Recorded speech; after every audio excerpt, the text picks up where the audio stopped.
This free step-by-step video comes to you directly from Haynes, creators of the world's best repair manuals. Fix your car or truck the right way with our accurate and reliable information at your side. You can complete more than 200 jobs on this vehicle when you purchase the complete online manual at Haynes.com. Water pump replacement.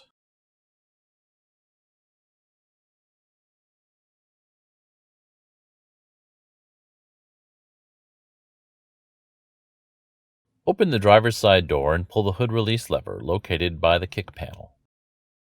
Pull the hood safety latch forward, then raise the hood. Loosen the cable clamp nut.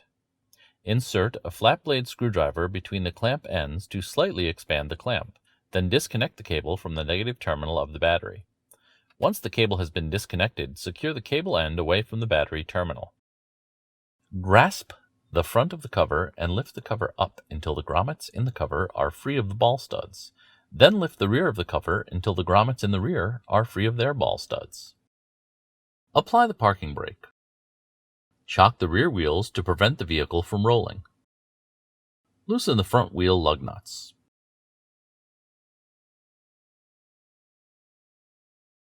Place a floor jack under one side of the vehicle, positioning it under the reinforced frame area. Then raise the front of the vehicle. Support it with a jack stand placed under the notched area of the rocker panel seam. Then lower the vehicle onto the jack stand and remove the jack. If raising both sides of the vehicle, move the floor jack to the opposite side and place it under the reinforced frame area on that side. Raise the front of the vehicle, then place a second jack stand under the notched area on that rocker panel seam and lower the floor jack. When raising both sides of the vehicle, make sure the vehicle is level. Remove the front wheel lug nuts and remove the wheel.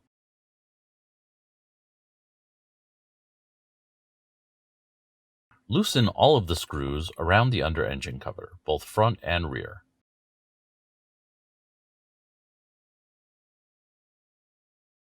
Then, working from one to another, remove the fasteners and lower the under engine cover from the vehicle.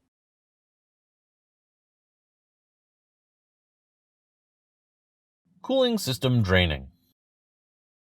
With the engine completely cool, remove the cooling system expansion tank cap. Attach a piece of hose to the drain fitting. Move a large container under the radiator drain to catch the coolant. Open the drain fitting. A pair of pliers may have to be used.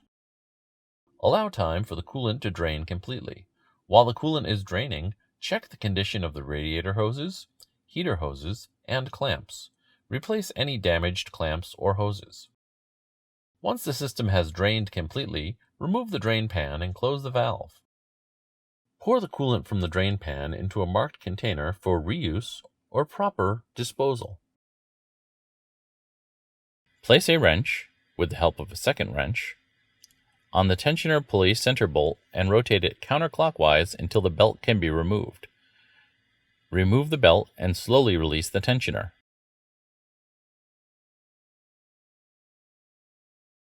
Remove the belt from the pulleys. Working inside the front fender area, remove the inner fender splash shield fasteners.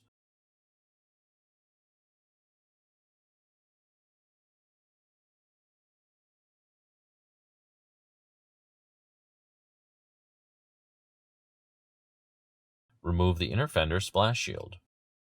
Remove the water pump pulley mounting bolts and the pulley.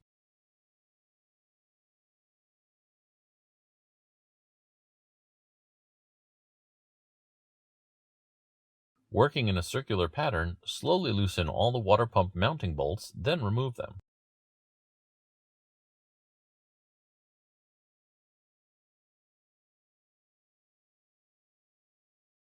Place a drain pan under the water pump, then carefully separate the water pump from the block and allow any coolant to drain into the pan. Remove the water pump from the vehicle. Clean the sealing surfaces of all gasket material on the block. Wipe the mating surfaces with a rag saturated with brake system cleaner. If you will be reinstalling the old pump, clean the sealing surfaces of all gasket materials on the water pump with a rag saturated with brake cleaner as well. Install the gasket to the water pump.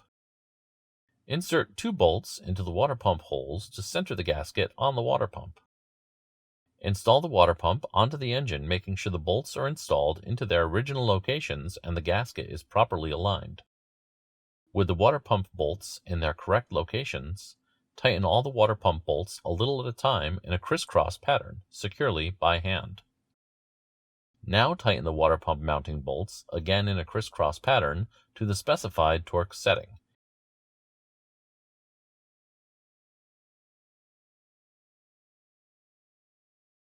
Install the water pump pulley mounting bolts and the pulley. Tighten the water pump pulley mounting bolts to the specified torque setting.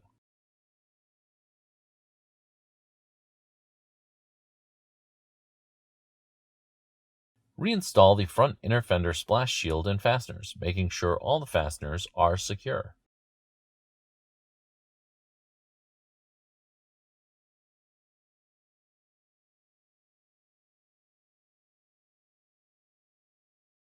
Route the new belt loosely over the various pulleys.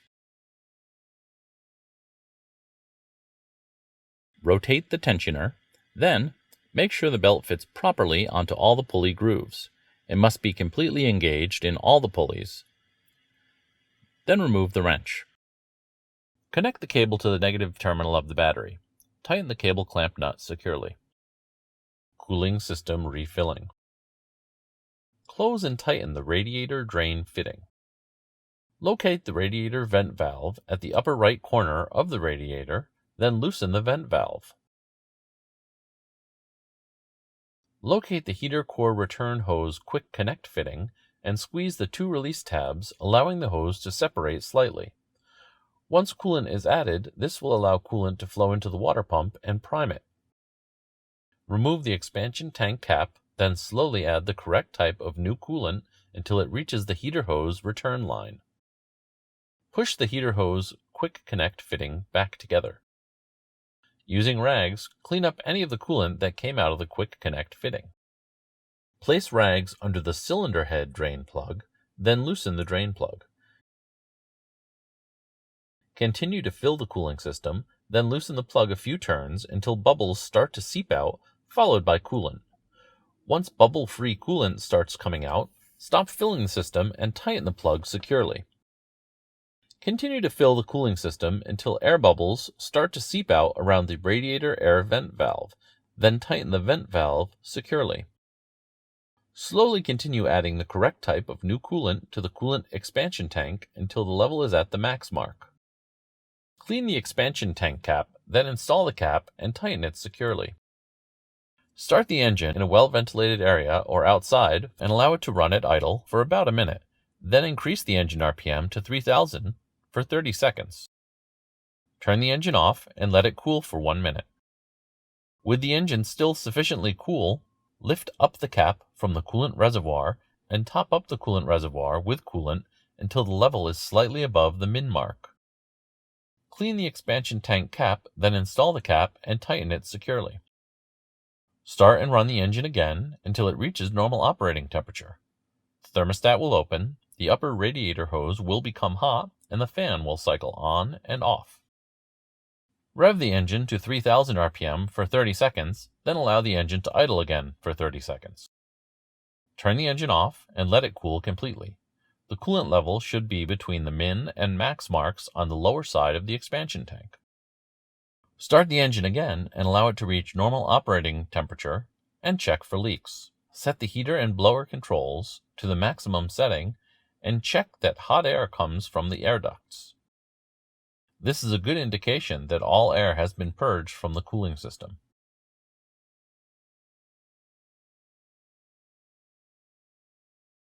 Place the under-engine cover onto the vehicle and align the fastener openings. Then install the screws and tighten them securely.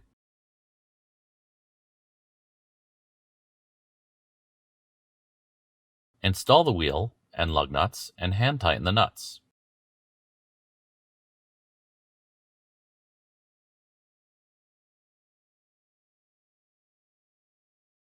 Raise one side of the vehicle at a time, then remove the jack stand and lower that side to the ground.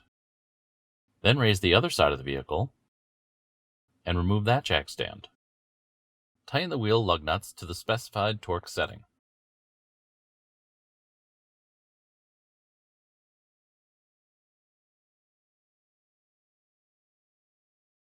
Remove the chock from the rear wheels.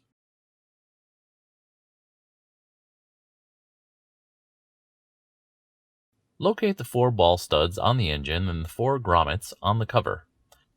Place the engine cover on the engine, aligning the grommets with the ball studs. Once they are all aligned, push the cover down until the grommets lock into place on the ball studs. Close the hood.